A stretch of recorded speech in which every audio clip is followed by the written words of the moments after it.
Oh, fuck. Hey, guys. It's not really hot outside. It just looks hot. It's sunny, right? Just got a shower, so my core temp's a little up. Truck's a little warm because I didn't have the EPU running because it was 50 degrees outside, right? And it was cloudy when I showered. I just turned the EPU on, though, because I'm going to make a video. Double check mechanics work. Like, I'm not expecting you guys to know everything. You know, whenever you guys go to a shop, do a walk around. You won't believe what I just found on one of my wheels.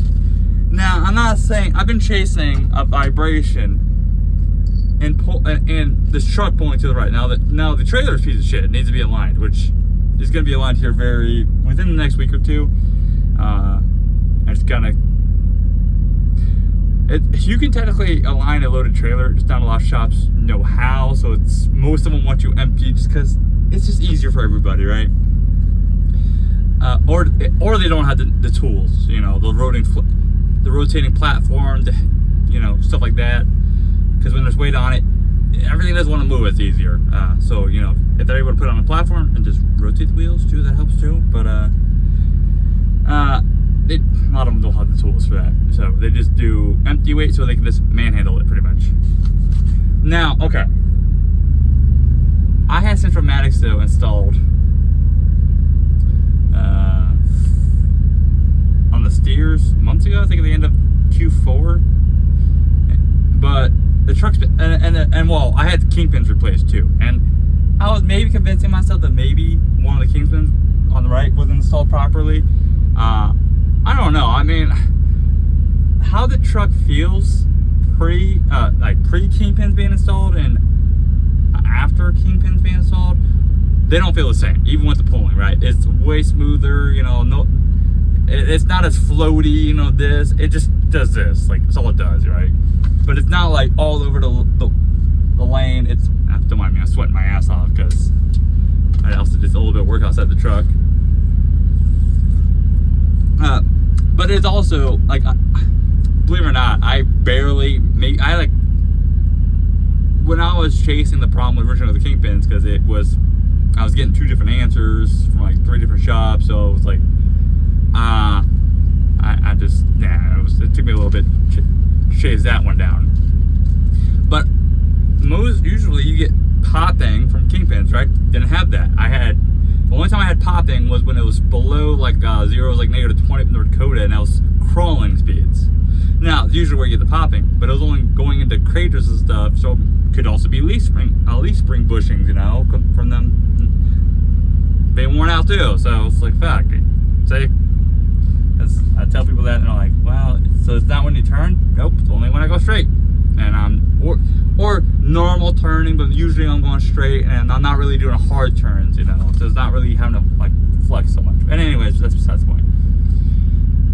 Who the fuck installs Centromatics and doesn't remove balance weights pretty much? And they're only in one spot, and it's like there's 4 of them, right? So that much radius, right? And every time I get fuel, I pop my hood and I'll look under the front end. I don't know how the fuck I never noticed him. I mean, well, okay. Well, they were covered in duct tape, and generally the inside of the wheels is also very, very dirty. So I don't know. Maybe I just glanced over it. It didn't look out of place. I don't know. I noticed it here in Laurel, Montana, Billings, where I get fuel. So got out of the shower. I removed them. I have Centromatics. Those are my balance. I don't need weights on the rim. So all that's doing is adding more weight. So we're gonna find out if that's most of my problem that I was having. Because also you can send vibrations up through the steering wheel too. So, you know, too much weight on one side sends vibrations. Like I said, the problem I have now is what it feels like. It doesn't feel like the kingpin. So it feels completely different. But I'm getting ready to do some more work on this truck anyways. Airbags, shocks on the rear, those all becoming brand new. Cabs, airbags becoming new. So, but fuck, by the time this truck's paid off, it's gonna be a brand new fucking truck. I'm even thinking about maybe when the truck's paid off that summer, rebuilding the engine and trans, and doing harnesses all at the same time too, while they're, you know, perfect time. Because I do plan on keeping this truck long term. It's been a good truck, right? So, and part of that has to do with future plans and just working out some things I'm gonna do in the future. That's not a tease, because that's just nothing's concrete. It's more brainstorm right now, kind of like flushing out the idea. I have an idea. I'm just flushing it out now, and it's probably not gonna. I'm not gonna announce anything probably till next year around this time. All right, but fuck, 5 minutes in already. Wow. Okay. For those who know, also on the last week's trip that just finished pretty much that I'm about to share with you, I smacked a deer. All right, and I'm just gonna fix that myself probably into the summer. I'm also gonna look before okay. So as of right now, thank God I hit the end cap, okay? Because the Volvos, for those who don't know, it's like this thick, okay? Like, so deep, right? So I'm showing you so you can see it, right? Most of that's hollow. So what it hit was just a faceplate, right? So like my bumper up front is like 6 pieces, okay?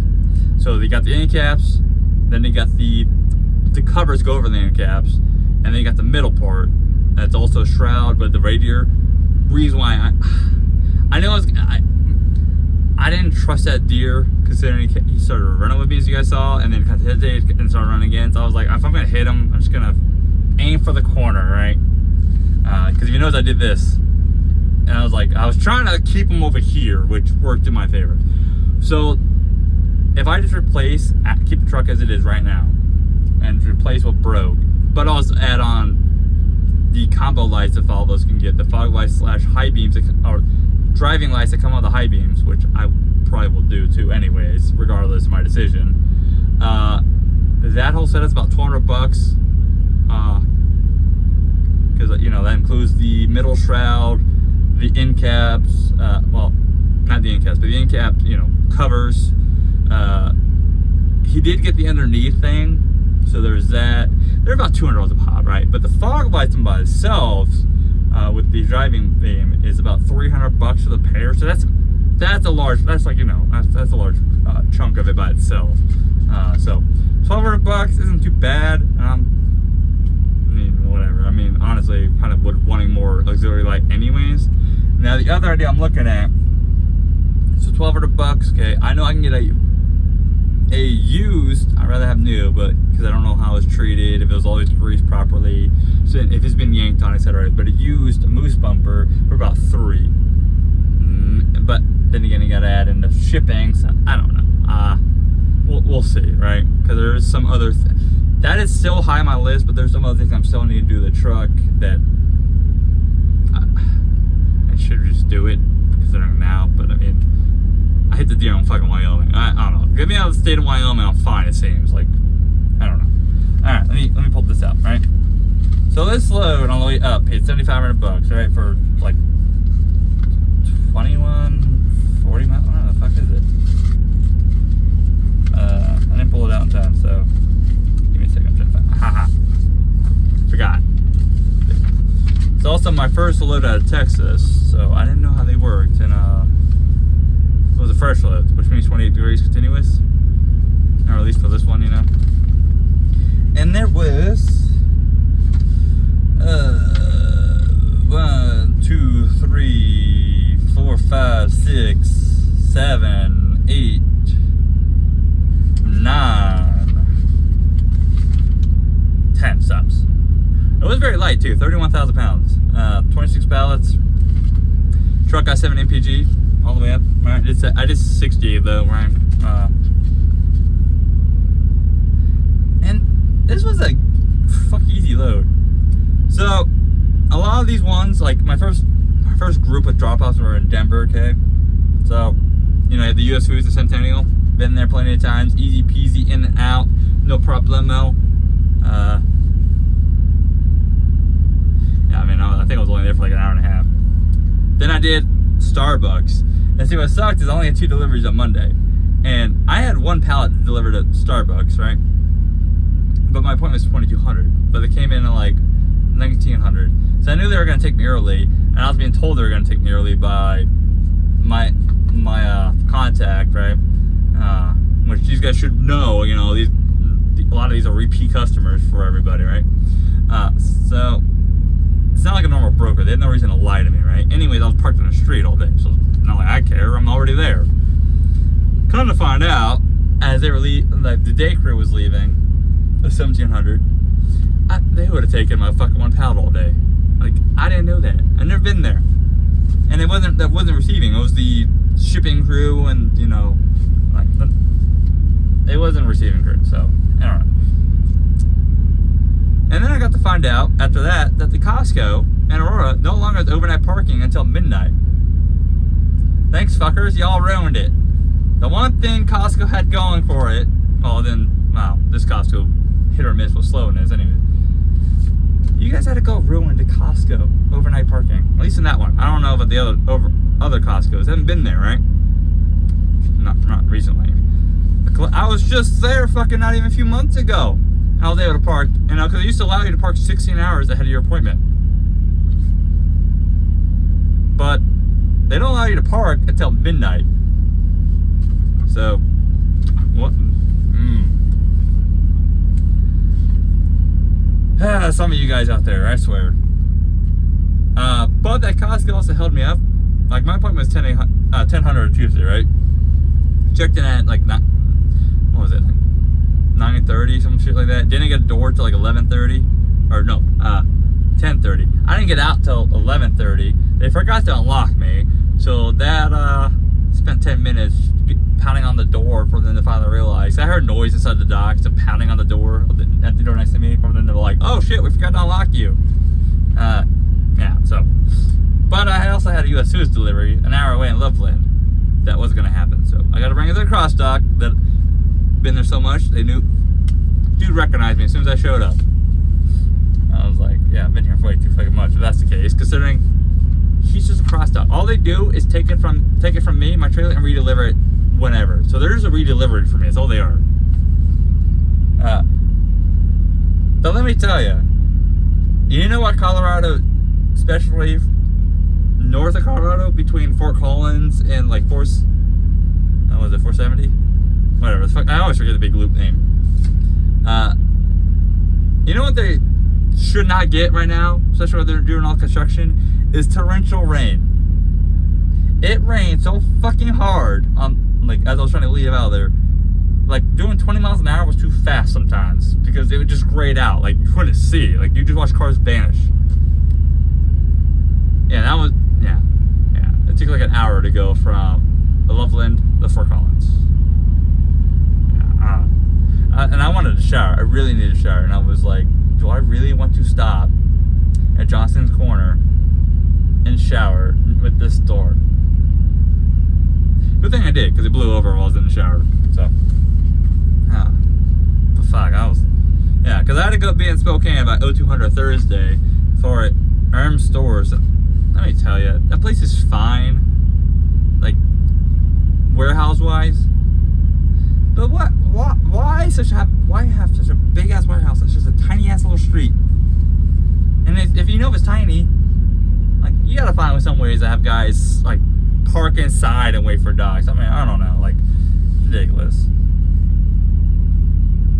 But I mean, this trip was easy. I mean, just annoying a little bit. Like after that, right? I mean, okay, for example, Erm Stores took 11,000 pounds, okay?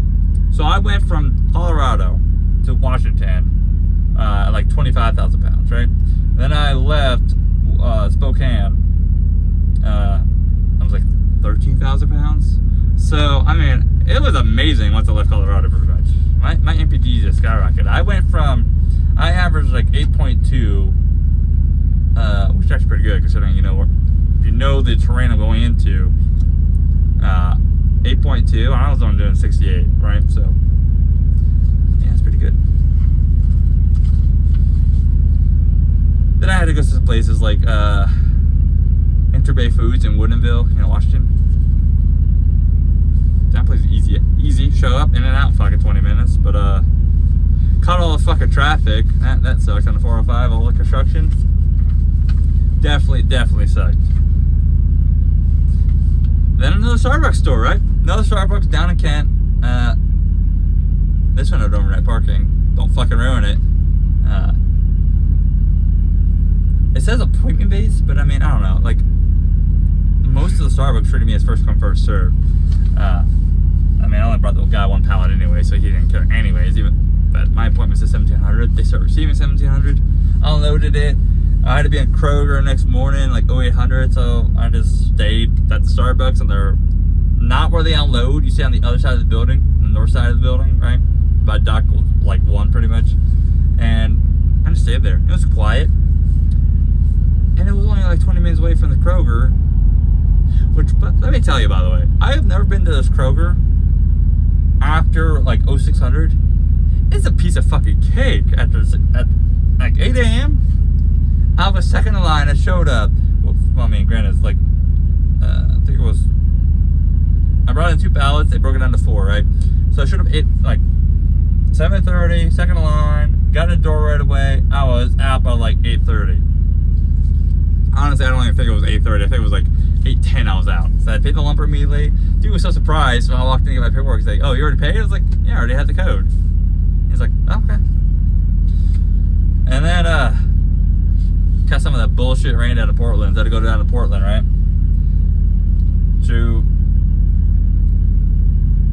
There is this warehouse off Nikolai Street that has, I guess, like 50 businesses in it. What a tight little bitch. If you guys know what I'm talking about over there at Northwest Nikolai.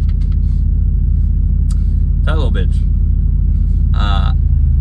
Thank God I was awake for that one. I mean, it wasn't like it was hard, but you just don't really have, you have enough room to get in the dock. You just don't have room to really pull up, and if you gotta move the trailer over to really do that without going back and forth like 40 million times. Kind of like Austin Powers in the tunnel. If you know, you know, okay? Yeah, but I don't know. I would do this load again. It sucks that it's Texas based. I fucking despise Texas. Oh, and I didn't even tell you guys about my pickups, but we'll get to that in a second because I kind of teased that last week, right? Then the Starbucks down there in Tigard, Oregon, right? Also Portland. Also a tight little bitch. All these docks, and they want to group us up together with one dock in between, which isn't enough room to clear the fucking rock wall. So, whatever. I mean, it was a piece of cake. For $7,500, I mean, I went back up the camp for my reload, right? And I was like 2680 miles. So, I mean, okay, it's like 2,500 miles then. I don't know. It's like 2430 loaded. So $7,500 paid pretty great. Like, I'm not really complaining. Nothing really went wrong on this load, other than getting held up by Costco of all fucking people, which threw me off. But thank God for free deliveries. Yeah, so I had my pickups, because remember, you guys, I had to do pickups. You don't really get a load because I had to bring pickups and bring them to cross dock to get my load. Okay, usually how it works. Okay. Originally, the guy called me. He's like, hey, you're here first. I'm in the Austin area, right? This is Kyle, Provincial, South Austin. He's like, since you're here first, I'm gonna give you 2 options. I got it was to be like 5 pickups in Austin for 16 pallets, and it pays like $500, and you bring it up to Dallas per minute. I was like, okay, what's option B? He's like, or you can go to Houston for an afternoon pickup and bring it back up to Dallas for $800. And I was like, I despise Austin. I'll do Houston. He's like, fair enough. I mean, I'm not upset. You were here first. There's one of the guys gonna be getting empty around Austin, so I'm not. If everything works out, you'll get it. If not, you may have to do the Austins. I'm like, okay. Around about 1700, right? So end of the day, he's like, I really need you to do Austin. I'm like, okay. He's like, but don't worry, I'll make it worth your while. We all know those words usually means you're getting fucked, okay? But like I said, these guys have always taken care of me. If they say they're gonna do something, they do it. I still remind them because they do get busy, right? I ended up getting the Houston rate for Austin, but I now had 6 pickups in Austin. I ended up doing like 170 miles, like around Austin, pretty much, just back and forth, picking shit up. I don't know, like all in all, because it was like what, like 190 miles up from where my last pickup to Dallas. So I made over $2 a mile pretty much from, I think it was like 230 is what I made from all the pickups and to bring it to the cross dock. And it was a pretty good load. I mean, I think I only picked up like 30,000 pounds though, right? But I was also the first one to dock, which, I don't know. Next time I'm there, I opened my doors because I was like, dude, I'm tired. I'm gonna get rest. I don't know how these guys work. I know they come in at 5 a.m. and they went to paperwork 5 a.m. Because unlike Uxbridge, where you go in there, they start like early and they take your stuff off, then you're able to sleep as they load you.